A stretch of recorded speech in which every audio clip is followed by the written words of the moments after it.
श्री गुरुचरण कमलेभ्यो नमः।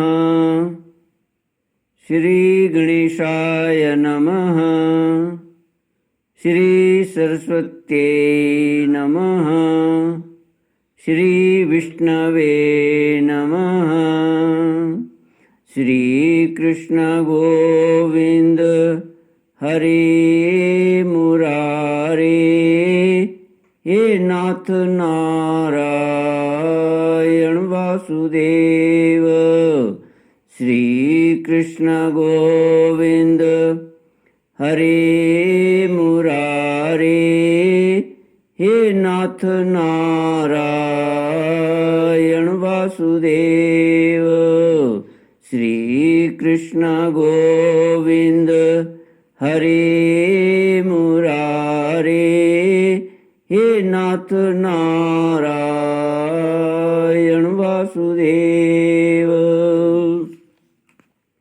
हे नाथ नारायण वासुदेव, हे नाथ नारायण वासुदेव, हे नाथ नारायण वासुदेव।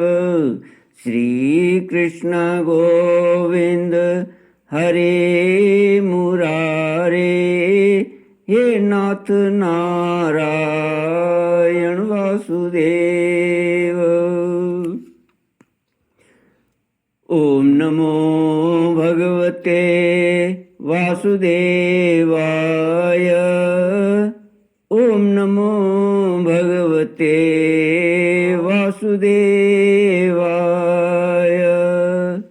ओम नमो भगवते वासुदेवाय। ओम नमो भगवते वासुदेवाय। ओम नमो भगवते वासुदेवाय। कृष्णाय वासुदेवाय हरये परमात्मने प्रणतक्लेशनाशाय गोविन्दाय नमो नमः। कृष्णाय वासुदेवाय देवकी नन्दनाय च नन्दगोपकुमाराय गोविन्दाय नमो नमः। सच्चिदानन्दरूपाय विश्वोत्पत्त्यादिहेतुवे तापत्रयविनाशाय श्रीकृष्णाय वयं नमः। सच्चित आनंद स्वरूप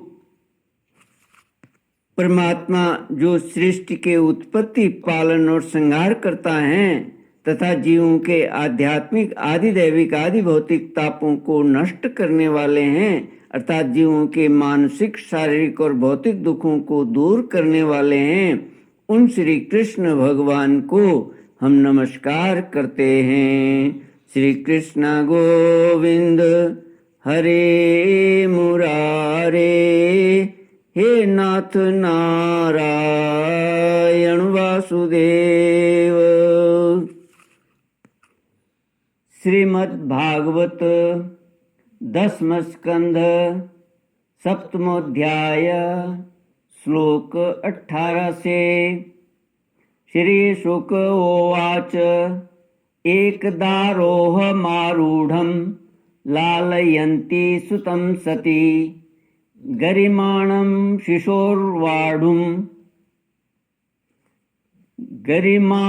शिशोर्वोढुं न सेहे गिरिकूटवत् भूमो निधाय तं गोपी विस्मिता भारपीडिता महापुरुष मादध्यो जगतामास कर्मसु।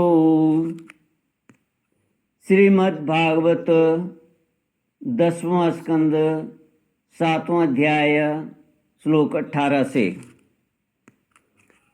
तृणावर्त उद्धार। राजा श्री सुखदेव जी कहते हैं, परीक्षित, एक दिन की बात है, सती यशोदा जी अपने प्यारे लल्ला को गोद में लेकर दुलार रही थीं। सहसा श्री कृष्ण चट्टान के समान भारी बन गए। वे उनका भार न सह सके। उन्होंने भार से पीड़ित होकर श्री कृष्ण को पृथ्वी पर बैठा दिया। इस नई घटना से वे अत्यंत चकित हो रही थीं। इसके बाद उन्होंने भगवान पुरुषोत्तम का स्मरण किया और घर के काम में लग गईं। तृणावर्त नाम का एक दैत्य था। वह कंस का निजी सेवक था। कंस की प्रेरणा से ही बवंडर के रूप में वह गोकुल में आया और बैठे हुए बालक श्री कृष्ण को उड़ाकर आकाश में ले गया। उसने व्रज रज से सारे गोकुल को ढक दिया और लोगों की देखने की शक्ति हर ली। उसके अत्यंत भयंकर शब्द से दसों दिशाएं कांप उठी। सारा व्रज 2 घड़ी तक रज और तम से ढका रहा। यशोदा जी ने अपने पुत्र जो जहाँ बैठा दिया था वहाँ जाकर देखा तो श्री कृष्ण वहाँ नहीं थे। उस समय तृणावर्त ने बवंडर रूप से इतनी बालों उड़ा रखी थी कि सभी लोग अत्यंत उद्विग्न और बेसुध हो गए थे। उन्हें अपना पराया कुछ भी नहीं सूझ रहा था। उस जोर की आंधी और धूल की वर्षा में अपने पुत्र का पता न पाकर यशोदा को बड़ा शोक हुआ। वे अपने पुत्र की याद करके बहुत ही दीन हो गईं और बछड़े के मर जाने पर गाय की जो दशा हो जाती है वही दशा उनकी हो गई। वे पृथ्वी पर गिर पड़ी। बवंडर के शांत होने पर जब धूल की वर्षा का वेग कम हो गया तब यशोदा जी के रोने का शब्द सुनकर दूसरी गोपियां वहां दौड़ आईं। नंद नंदन श्याम सुंदर श्री कृष्ण को न देखकर उनके हृदय में भी बड़ा संताप हुआ। आंखों में आंसू की धारा बहने लगी। वे फूट फूट कर रोने लगी।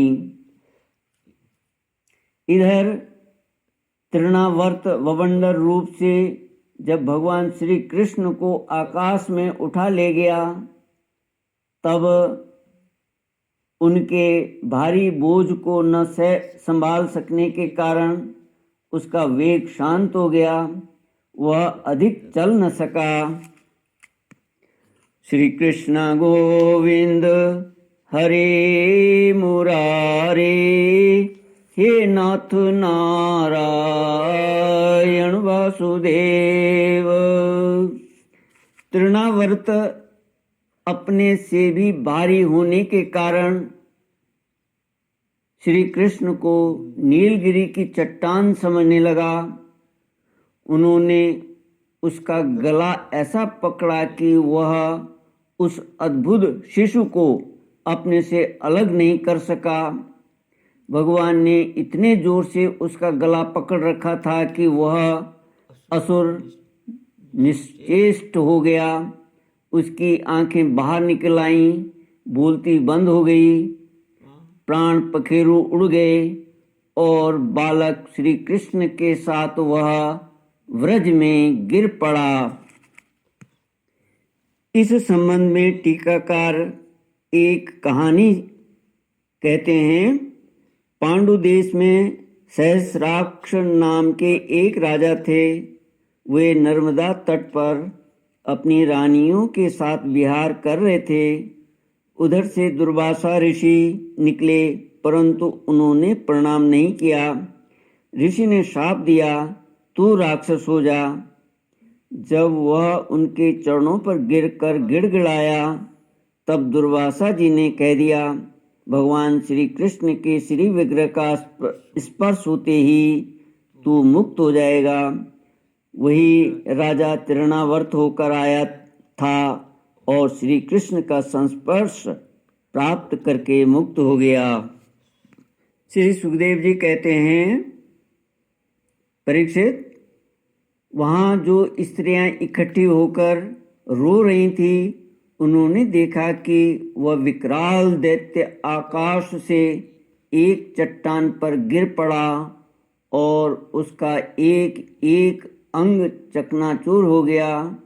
ठीक वैसे ही जैसे भगवान शंकर के बाणों से आहत हो त्रिपुरासुर गिरकर चूर चूर हो गया था, भगवान श्री कृष्ण उसके वक्षस्थल पर लटक रहे थे। यह देखकर गोपियां विस्मित हो गईं।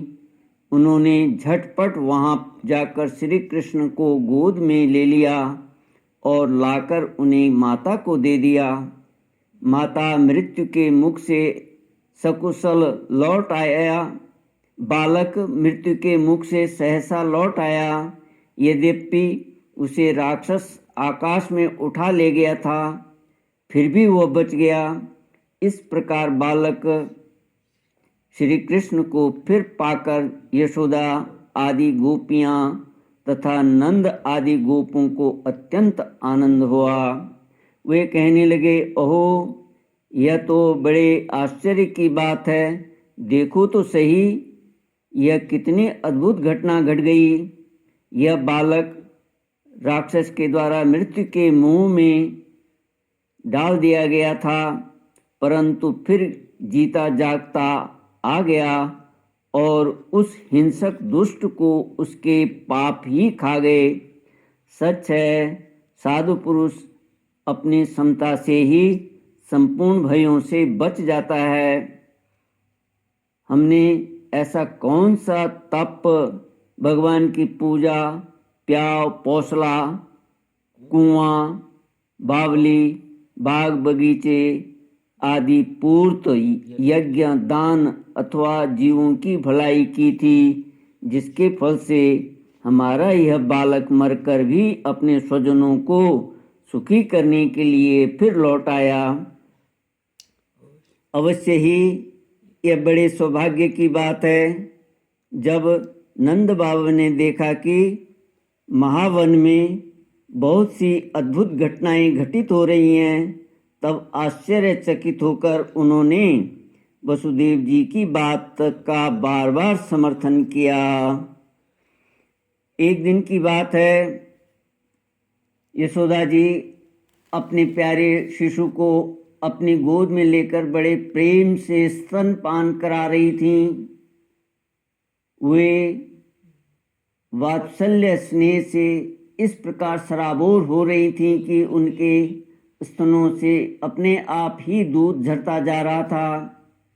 जब वे प्रायः दूध पी चुके और माता यशोदा उनके रुचिर मुस्कान से युक्त मुख को चूम रही थी, उसी समय श्री कृष्ण को जम्भाई आ गई और माता ने उनके मुख में यह देखा। टीकाकार लिखते हैं, स्नेहमयी जननी और स्नेह के सदा भूखे भगवान, उन्हें दूध पीने से तृप्ति ही नहीं होती थी। माँ के मन में शंका हुई, कहीं अधिक पीने से अपच न हो जाए। प्रेम सर्वदा अनिष्ट की आशंका उत्पन्न करता है। श्री कृष्ण ने अपने मुख में विश्व रूप दिखाकर कहा, अरे मैया, तेरा दूध मैं अकेले ही नहीं पीता हूँ, मेरे मुख में बैठकर संपूर्ण विश्व ही इसका पान कर रहा है, तू घबरावे मत। माता ने उनके मुख में आकाश, अंतरिक्ष, ज्योतिर्मंडल, दिशाएं, सूर्य, चंद्रमा, अग्नि, वायु, समुद्र, द्वीप, पर्वत, नदियां, वन और समस्त चराचर प्राणी स्थित हैं। परीक्षित, अपने पुत्र के मुंह में इस प्रकार सहसा सारा जगत देखकर मृग शावक नयनी यशोदा जी का शरीर कांप उठा। उन्होंने अपनी बड़ी बड़ी आंखें बंद कर लीं। वे अत्यंत आश्चर्यचकित हो गईं। टीकाकार लिखते हैं, वात्सल्यमयी यशोदा माता अपने लाला के मुख में विश्व देखकर डर गईं, परंतु वात्सल्य प्रेम रस भावित हृदय होने से उन्हें विश्वास नहीं हुआ। उन्होंने यह विचार किया कि यह विश्व का बखेड़ा लाला के मुंह में कहाँ से आया। हो न हो यह मेरी इन निगोड़ी आंखों की ही गड़बड़ी है। मानो इसी से उन्होंने अपने नेत्र बंद कर लिए। श्री कृष्ण गोविंद हरे मुरारे, हे नाथ नारायण वासुदेव। इति श्रीमद्भागवते महापुराणे पारमहंस्यां संहितायां दशमस्कन्धे पूर्वार्धे तृणावर्तमोक्षो नाम सप्तमोऽध्यायः। ॐ पूर्णमदः पूर्णमिदं पूर्णात् पूर्णमुदच्यते पूर्णस्य पूर्णमादाय पूर्णमेवावशिष्यते। ॐ शान्ति शान्ति शान्तिः। हरिः ॐ श्री गुरुभ्यो नमः। हरिः ॐ।